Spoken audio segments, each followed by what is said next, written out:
Well, hey YouTube, it's PD Two Finger here, and I just noticed new subscribers. Well, obviously, my wife mentioned to me, well, it's COVID, everyone's home, so I just wanted to say hi to the new people and explain a little bit what's going on. I love to make music.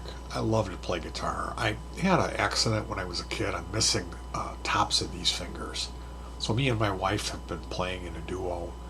We built battery-powered amplifiers that use this new Class D amp board technology. I order that stuff.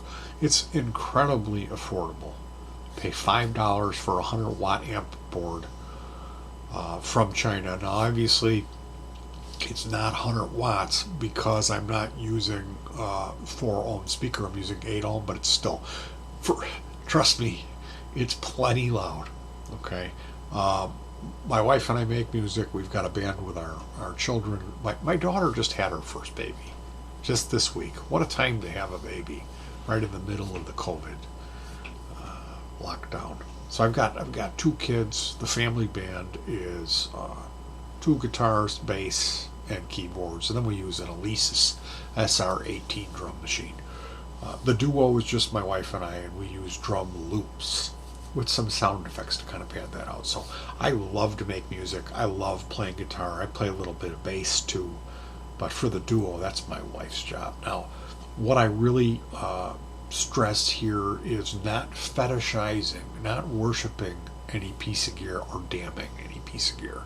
I try to be honest. Like if I never played through a pedal and someone asks me, hey, what do you think about that? I'm not going to go, it's garbage. The only thing that's good is what's on my board right now. And I see a lot of guys doing that. So I kind of believe nowadays most gear is decent. Like when I came up, I'm in my 50s, so I know about like really bad pedals, like stuff that made a lot of noise and just didn't work. And most of the stuff today you can get to sound pretty good. So I'm excited about technology, and rather than just say like the only way to do it is a tube amp, I don't believe that, because I know I record an album once a year, and I do use tubes. I use tube preamp for that, but it's for the most part digital. So I'm all about being able to make music at home without compromising of that tone. Like maybe we're running through headphones, or maybe we're running through a single monitor speaker, but it's still going to sound really good, but it's not going to drive the neighbors crazy. And same thing with making a battery powered rig to go on a weekend when it's, let's say it's 85 degrees out, it's a beautiful summer day. My wife and I load up this gear that we've built, these powered speakers that run off recycled lithium ion, called an 18650 cell. This is what's in the Tesla cars, this lithium ion battery. So I'm typically once a year I'll build myself a new amp. I'm in that process right now. This new one has a TPA 3116 D2 mono 100 watt Class D power amp, and then the preamp is a clone that doesn't use tubes, but it uses N channel jeft, which is a J201, which is a transistor that on paper it behaves very much like a tube.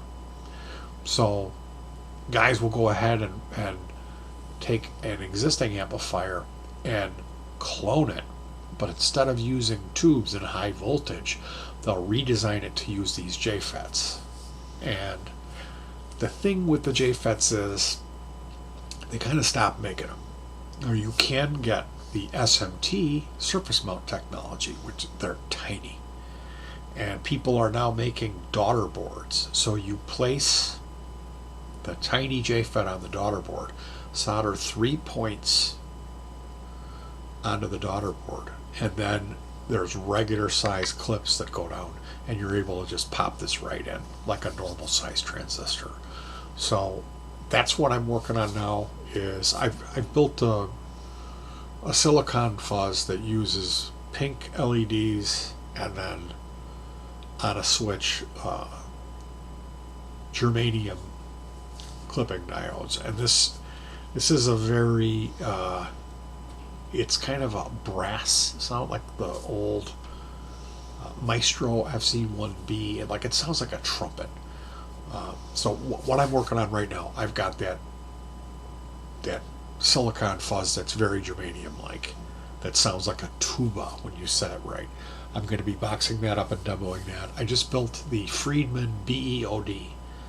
It's a clone, and then on the other side it's a dirty Shirley, which is less gain, it's mellower.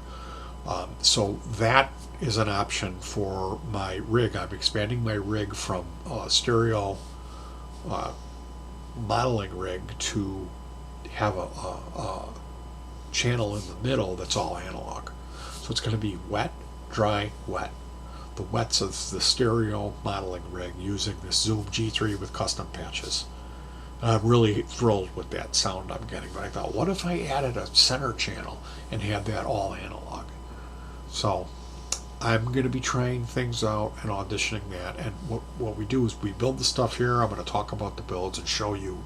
I'll demo it for you here, but then where the rubber really meets the road is when I go out on the weekend when it's warm, and I got an HD camera, and I'm going to film my wife and I playing in this duo, and you guys will be able to check out that music and hear it. You'll be able to hear this rig.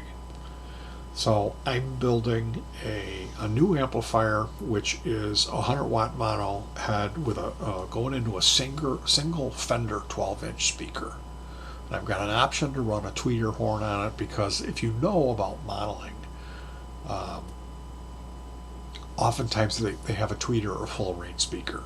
Now, I'm not exactly sure about this, how this is going to work. That's why I say optional tweeter. We have the option.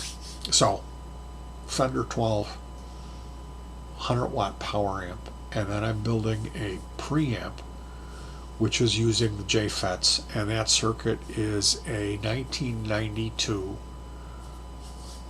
Marshall Super Bass head, and that's just it's a Marshall head that had extra low end on it that came out in the 92. So we're starting off with that. I've got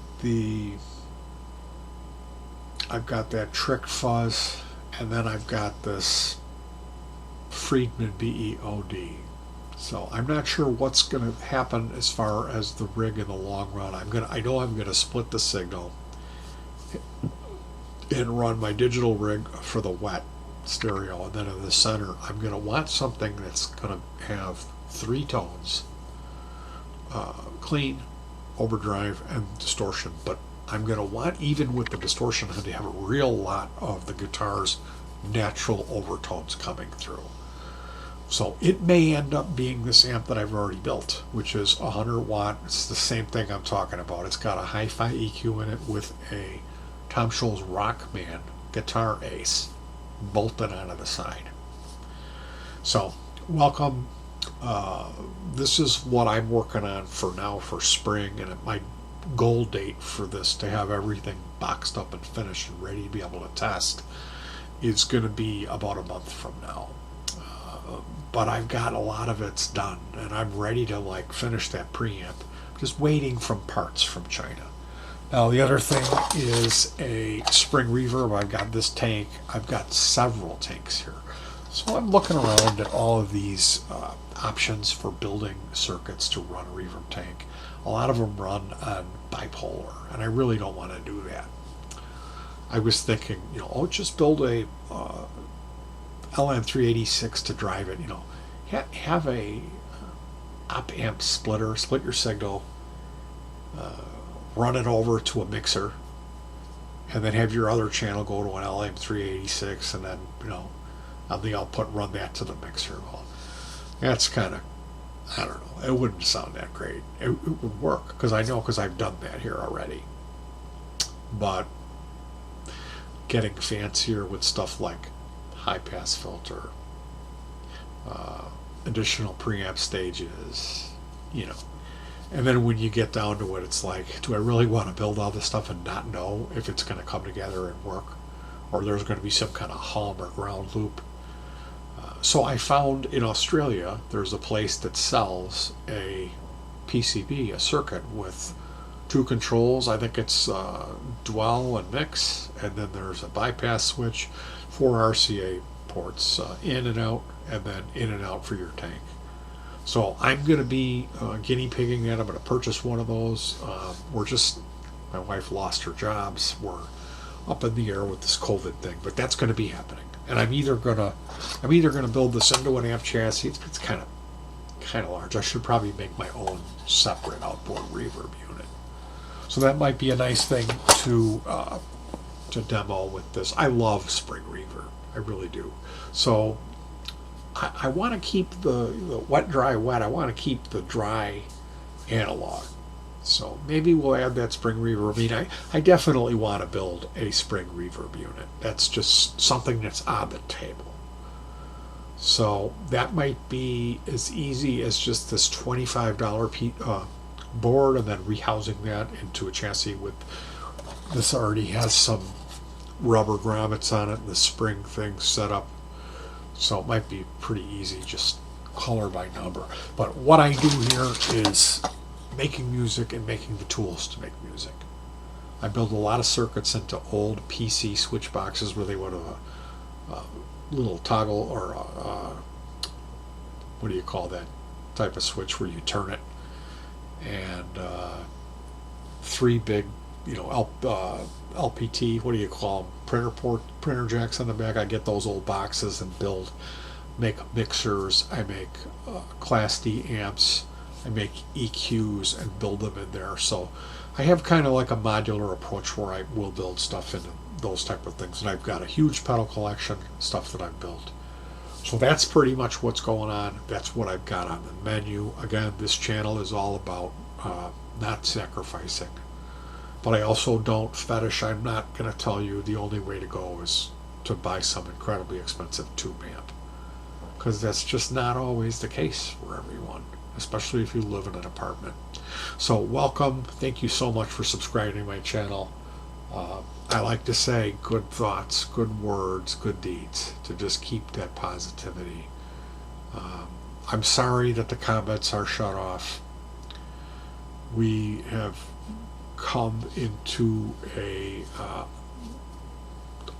becoming a target for some trolls. So there's really nothing I can do about that. I guess I deserved it because I made a video about guitar players respecting each other and that we should get along because we should be on the same team. And then some real evil people came after me. Really unbelievably evil person. So that is what it is. But as other people will tell you, you can get a hold of me, and I will help you out if you need help. So yeah, again, good thoughts, good words, good deeds. That's how it goes. And peace. Thank you. I'll see you soon.